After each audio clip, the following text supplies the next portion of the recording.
تيست بسيط نقدر نعمله في البيت ونعرف منه إذا عندنا مقاومة أنسولين أو لأ، هو قياس الويست تو هايت ريشيو.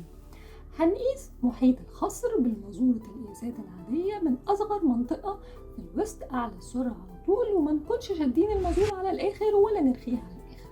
وهنقسم محيط الخصر اللي هنقيسه بالسنتيمتر على طولنا بالسنتيمتر، ولو النتيجة زادت عن نص أو 5/10 يبقى في مقاومة أنسولين.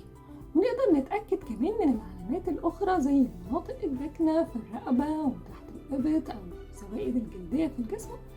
ولو اتأكدت إن في مقاومة أنسولين يبقى لازم في أسرع وقت تغير أسلوب حياتك لحياة صحية وتمارس الرياضة بشكل يومي وتستمر.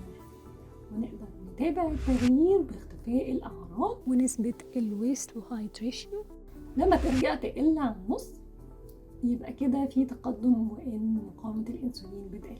مع ABC تغذية، تعلم تغذية تكسب صحة.